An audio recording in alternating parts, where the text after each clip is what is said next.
The story of Kraftwerk is not unlike that of many other bands. Like countless others, it stems from fairly ordinary beginnings.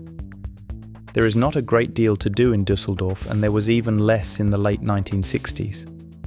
At that time, other emerging German acts around the country were working independently of one another, and yet they would all eventually come to be rather dismissively lumped together under the label Krautrock.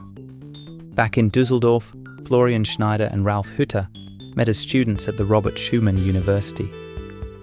Involved in the local experimental music and art scene, they formed organisation with Basil Hamoudi, Butch Harf and Fred Monix. This was not, however, Schneider's first foray into music, having previously been in the memorably named Piss Off in 1968. The transition into Kraftwerk began almost immediately. Heavily influenced by the art duo Gilbert and George, Hütter and Schneider envisioned Kraftwerk as both a life and art project. The first two albums, Kraftwerk from 1970 and Kraftwerk 2 released in 1972, were produced by Conny Plank and were largely experimental freeform works.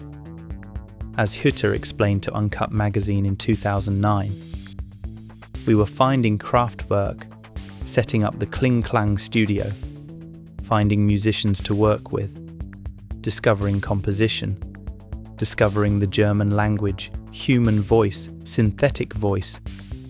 Me and Florian had our Kling Klang studio since 1970, and one day we said, okay, there must be a mothership, a laboratory, a studio HQ where we put things together."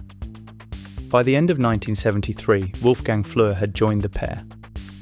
Flür already had form, having been in an early band with Michael Rother called The Spirit of Sound in the late 1960s. Another significant figure at this stage was Emil Schult, who collaborated with Hütter and Schneider on the comic and artwork for their next album, and would contribute greatly to Kraftwerk's visual identity. By the end of that year, Hütter and Schneider had released Ralf and Florian.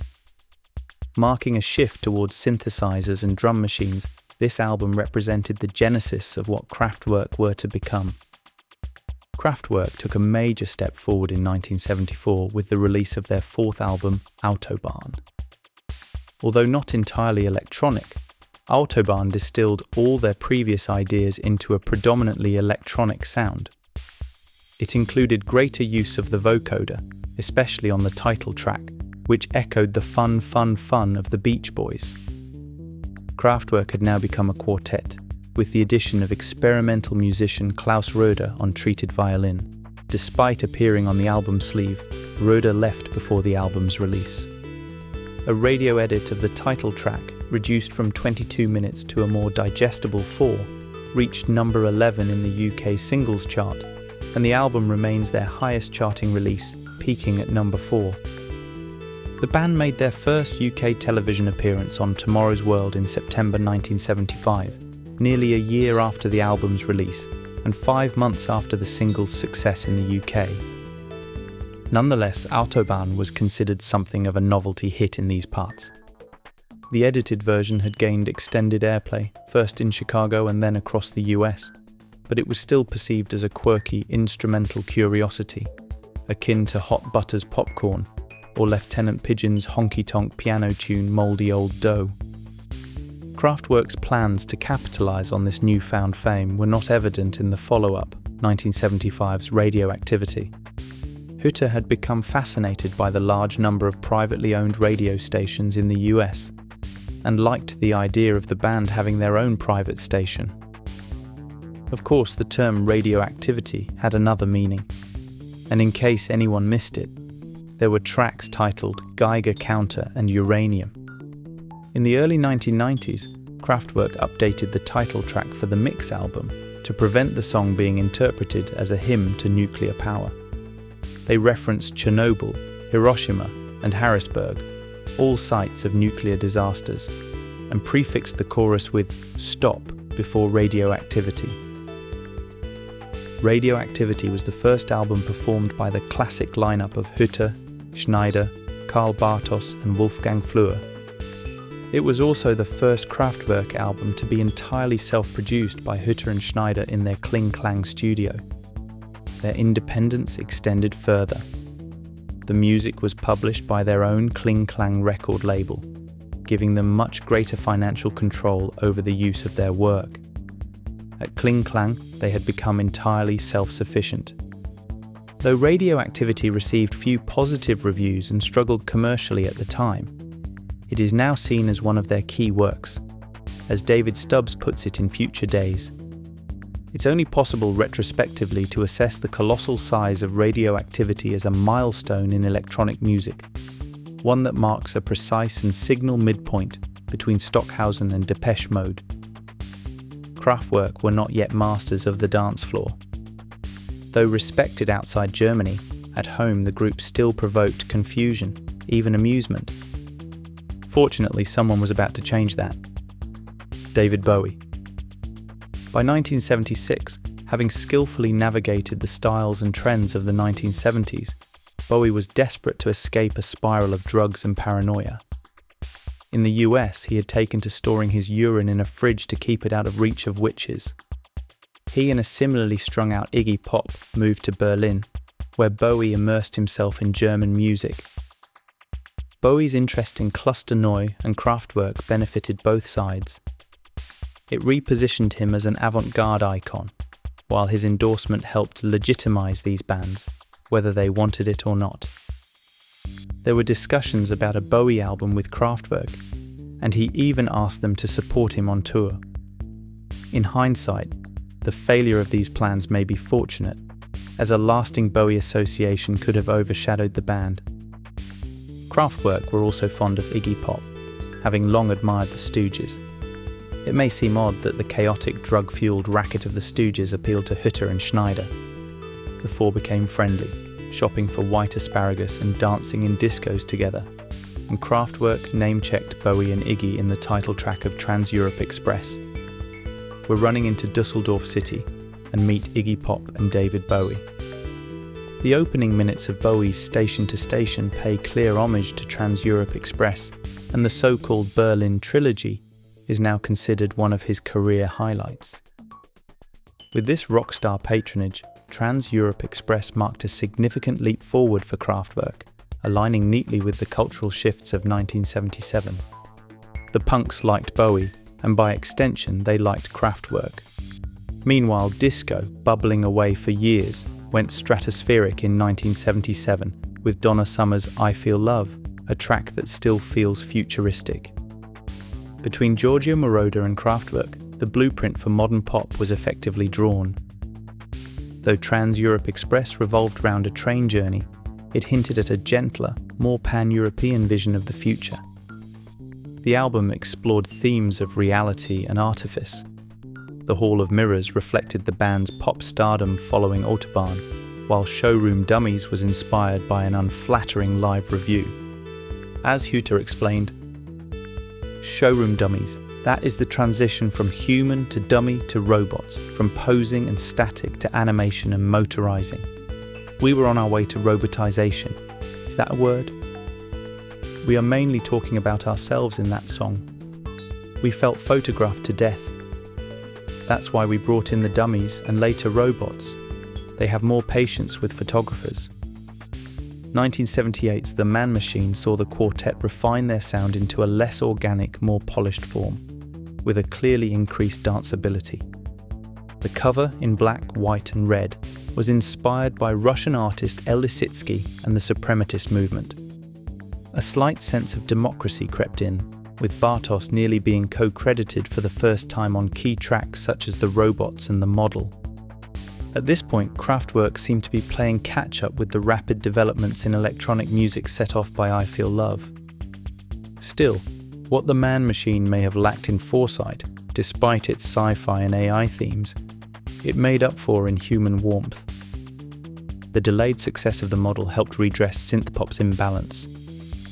In early 1982, both The Human League's Being Boiled and Kraftwerk's The Model appeared in the UK top 10. With The Model reaching number 1, as if to finally honour the influence of I Feel Love and Trans-Europe Express 5 years on. By the time Computer World arrived in 1981, Kraftwerk were once again viewed as fully in tune with the times. Their most ardent disciples, Soft Cell, Japan, the Human League, OMD, were now flooding the charts with union-upsetting electronic music and the eerily compelling sound of the synthesizer. Computer World saw Kraftwerk take ownership of a futuristic vision that was rapidly becoming reality. They foresaw online dating with the song Computer Love, and an increasing reliance on numbers with the songs Pocket Calculator, Numbers and others.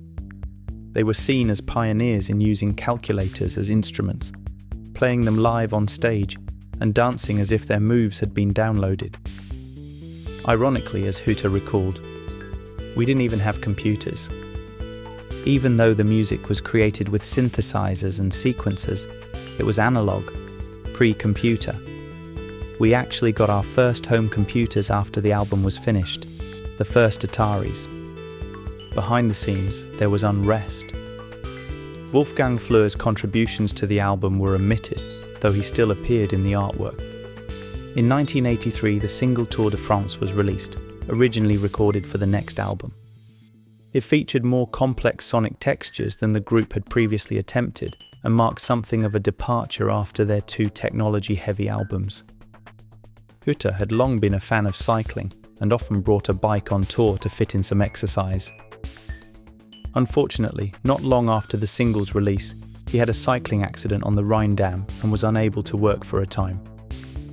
Two versions of the single were recorded, one in English, one in German, with additional lyrics by Maxime Schmidt, a French label associate.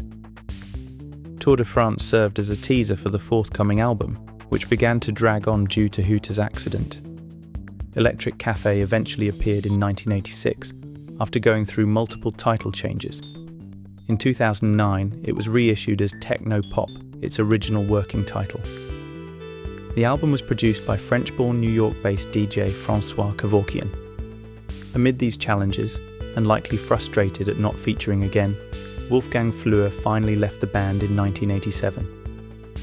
By the early 1990s, Kraftwerk's music began to influence the dance scene, earning praise from Orbital, being sampled by the Chemical Brothers, and even touring with U2. They were back in vogue, playing dance festivals and releasing a kind of rebooted best-of with 1991's The Mix, which saw them re-record selected tracks with varying degrees of success. Around this time, Fritz Hilpert, a Kling Klang studio engineer who worked on The Mix, replaced Fleur for live shows. Karl Bartos also left, and Fernando Abrantes was recruited to maintain the band's four-man appearance. The decade closed with another landmark, Expo 2000, based on an a cappella jingle created for the Hanover Expo. The single, released in December 1999, expanded the jingle into a full track. It was later reworked as Planet of Visions with Expo references removed. Kraftwerk's last album of mostly new material came in 2003, Tour de France Soundtracks, released in honour of the race's centenary. It included new tracks like Vitamin, Aerodynamic and Electrocardiogram, co-written with Hilpert. The tour was documented on their first live album, 2005's Minimum Maximum, compiled from their 2004 performances. During their 2008 world tour, including a triumphant Coachella set, Schneider was absent, with Hütter stating he was working on other projects. In November that year, his departure was officially confirmed.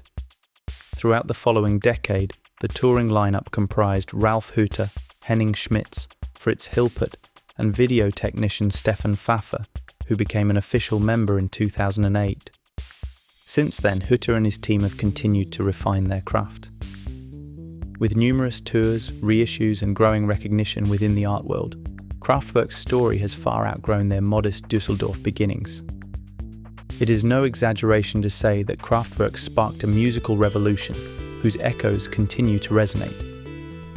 Now more than 50 years after their formation, it is only right that they are celebrated as one of the key cultural forces shaping 21st century music.